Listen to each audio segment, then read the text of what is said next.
Soeharto adalah orang yang ahli mengemas citra. Sejak awal karir hingga di puncak kepemimpinannya, Soeharto terus membangun pencitraannya. Sebagai anak petani, Soeharto telah membuktikan rakyat jelata dapat menjadi orang nomor satu di Indonesia. Citra positif itu dikemas pula dengan figurnya yang sedikit bicara, banyak bertindak. Terlebih lagi, Soeharto menghalalkan segala cara demi merawat citra positif lainnya. Dari pemberedelan dan kontrol media, pencitraannya berhasil. Ia langgeng dikenang dengan banyak julukan, Bapak Pembangunan, Bapak Swasembada, hingga pahlawan penumpas G30S.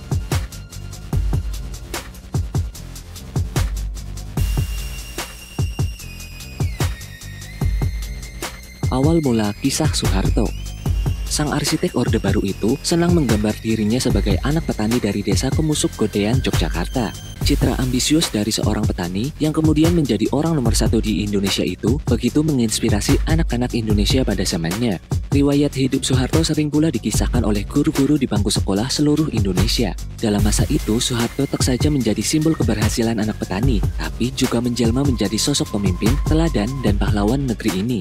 Tak heran, setiap Soeharto melangsungkan kunjungan ke desa, ia selalu mendapatkan sambutan yang luar biasa meriah. Apalagi ketika Soeharto menyapa satu demi satu mereka yang berada di kerumunan, seperti petani, anak sekolah, hingga pejabat setempat. Soeharto tampak paham, dirinya adalah pemimpin yang selalu didengar. Tutur katanya diatur sedemikian rupa, sehingga mencitrakan Soeharto sebagai pemimpin yang banyak tahu, pintar, dan benar. Begitu juga dalam soal agama, Soeharto dikenal sebagai figur beriman sedari kecil. Di sore hari, Soeharto mengaji, belajar membaca kitab suci Al-Quran. Ini adalah pelajaran yang diwajibkan bagi setiap anak. Pengajian Al-Quran dilakukan di Langgar. Sering ia berada di Langgar sampai jam 8 malam. Dan sesudah selesai sembahyang Isya beramai-ramai, barulah dia pulang ke rumahnya. Dan kadang-kadang semalam suntuk mereka bersama di Langgar. Tulis Oge Ruder dalam buku Anak Desa, biografi Presiden Soeharto tahun 1976. Sosok yang tanpa cacat itu pun mulai diidolakan oleh mahasiswa Angkatan 66. Dukungan mahasiswa mengalir kuat ke Jenderal Soeharto ketika demonstrasi besar-besaran terjadi di Jakarta. Mahasiswa yang menuntut pembubaran PKI, rombak kabinet, dan turunkan harga yang dikenal sebagai Tritura atau Tri Tuntutan Rakyat berhasil ditenangkan oleh Soeharto. Upaya itu dilakukan Soeharto saat aksi demonstrasi di Istana Negara yang mulai ricuh. Berkat kehadiran Soeharto, mahasiswa dapat tenang. Mereka kemudian melihat Soeharto sebagai harapan. Bahkan salah satu mahasiswa Angkatan 66 yakni Arif Budiman, kakak dari Suhoki, mengatakan, "Kami tahu dia, Soeharto, tentara yang tidak senang politik."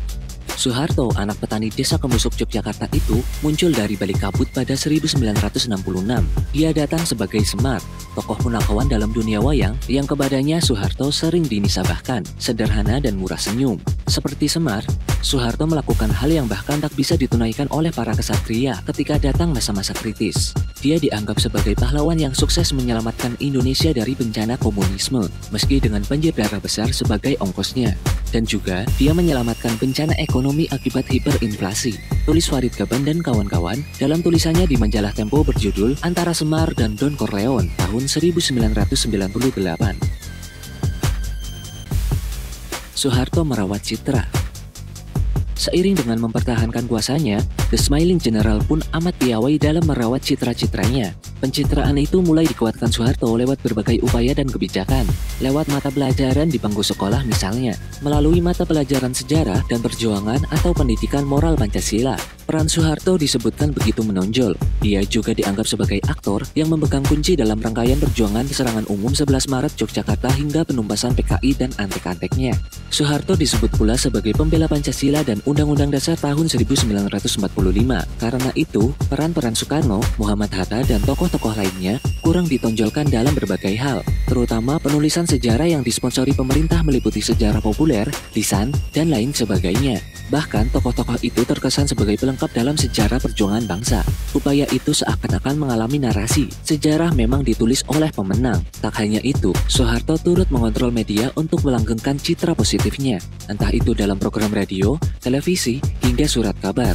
Adapun yang menolak atau menarasikan buruknya Soeharto, maka pemerintah Orde Baru tak segan-segan melakukan penindakan tegas. Lantaran itu, untuk mengontrol media, pemerintah Orde Baru melakukan sensor ketat. Langkah itu memungkinkan pemerintah Orde Baru lebih leluasa mengisi muatan-muatan yang sesuai dengan citra positif Soeharto dan pemerintahannya. Program-program TVRI yang waktu itu menjadi satu-satunya jelas menjadi corong efektif bagi penyebaran dan sosialisasi kebijakan-kebijakan pemerintah. bukan saja dalam hal penayangan film-film kepahlawanan Soeharto, seperti Serangan Umum 11 Maret dan G30S 1965, tetapi juga acara-acara kolom pencapir, liputan kegiatan Soeharto dan keluarganya yang begitu luas, mendalam, dan monoton.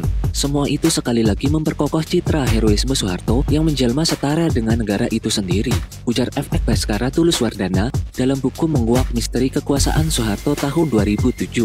Dalam melegitimasi citranya, Soeharto sampai memanfaatkan Pancasila untuk mengancam melawan politik pada tahun 1980.